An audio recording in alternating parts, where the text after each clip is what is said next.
let's welcome on board DK Joshi, Chief Economist. CRISIL now joining in. Do remember it was just today that Nirmala Sitharaman was sworn in as the Finance Minister in the Modi government 3.0. To discuss, what that could perhaps bring forth for the Indian economy, let's connect and, just wanted to get in your take as to what, according to you, have been some of the key highlights, especially when it comes to the overall GDP growth at 8.2% under her tenure. And how do you see that now, given that there is stability, there is continuity with Nirmala Sitharaman at the helm? Well, I think the economy has done much better than expected. I think the GDP growth from the first advance estimates till the provisional estimates got revised from 7.3% to 8.2%. It's not only the GDP. I think the other factors such as the sustainability of this growth, it critically hinges on the infrastructure build out that government has carried out. One of the key factors behind growth has been investment. Consumption is relatively weak, which we expect will pick up in 24-25 as the monsoons become normal. So I think the supply side of the economy has got focus in the last 5 years, and that is creating a upside potential to the economy. Now, the other issues like external vulnerability, those markers also look good. Your current account deficit is in the safe zone. You have ample forex reserves. So in this global environment where there are too many risks lurking around, we don't know when these risks will play out, but we know that they are, whether it is global debt or it is the Middle Eastern conflict or it is Russia-Ukraine war, all of these can become bigger problems. So you need to have buffers. So the economy right now has buffers to offset some of the global headwinds that could take place, so to say.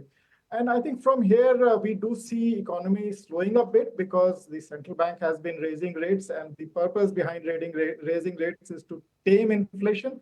And the route to taming inflation is via growth. So I think we see some impact of higher interest rates on the economy play out. And also government is fiscally conservative. And so they will stick to the fiscal consolidation targets. What it means is that the fiscal impulse to the economy will somewhat slow down. So our current forecast is 6.8% for 24-25, which is slower than the last year, but is still quite healthy.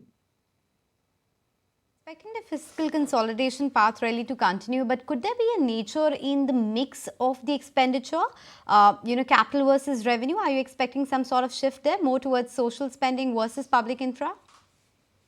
Well, I think government, you're right. I think some of the realities have changed. So there will be some tilt towards welfare spending, but that would be of the kind already, some of it is already announced, building houses, etc.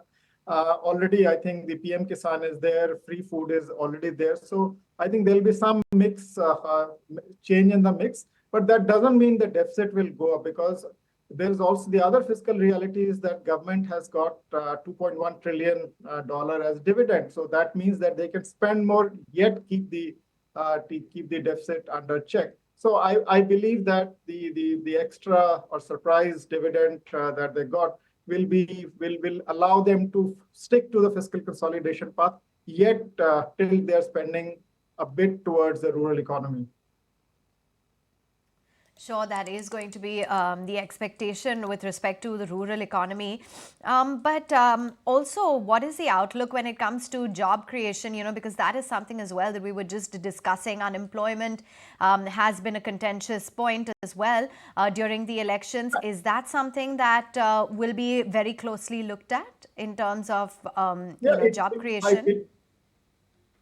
I believe so. And I think the construction sector has been the fastest growing sector. It's very job intensive, employment intensive, but still I think that is probably not enough.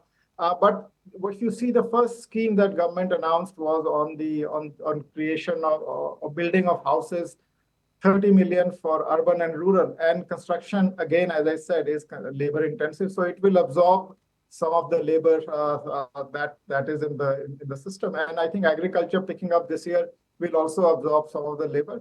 But from a longer term perspective, I think we need to, there are several challenges for employment, not only in India, but across the world, because you need to skill your labor for the upcoming disruptions, could it be from AI, etc., which will have an impact on the job market. But at the same time, given India's low wages, I think we can still encash on growing manufacturing sector, particularly in the labor-intensive sectors like textiles, etc., which apparently have not been doing that well, I mean, particularly with respect to exports. So there is an opportunity in the manufacturing sector to tilt a bit more towards the labor-intensive side.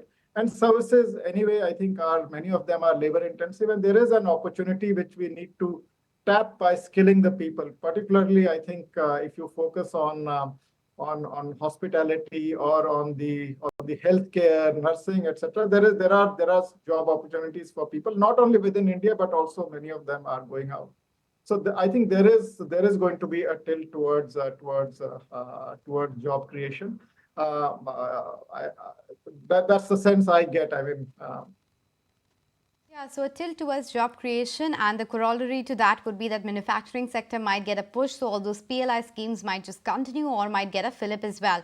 But Mr. Joshi, the big thing next to watch out for is, of course, the 100-day agenda and the budget. We're all speculating when that would be out. The expectation is towards the end of July for now. But what are the big things that you are watching out for? Do you think, given the kind of rhetoric that we have seen from NDA 3.0, which has been pretty much, whether it's the cabinet or whether it's the other policies, a repeat of 2.0 itself, do you think the budget too will not have any big bag announcements, or there is at least something on the rural side that you're expecting? So on fiscal side, I'm not expecting any surprises. So that's, I think, so I expect fiscal consolidation to continue. Then I think there could be some focused announcements on the manufacturing sector.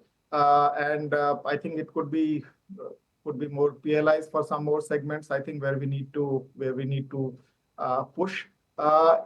I think beyond that, the rural thrust we already spoke about. So I think let's see what the government has in mind. My sense is from the way government has been formed, etc., I think the continuity is there in the ministries. And I think in the policy also we'll see continuity. What I would like to see is, for instance, I think the labor reforms were attempted. They were collapsed into 4 codes. And I think the government should be pushing for its implementation, because it's in the concurrent list. I mean, both the center and the states have to cooperate in that. So I think that would be one where already homework has been done, and maybe I think that could become a reality going ahead. All right, thank you for joining in and giving us a view as to what the expectations are from the Finance Ministry and as a whole for the Indian economy. Time to slip into a very short break. We'll be right back with lots of newsmakers when we return. If you like this video, then like, share and subscribe to ET Now.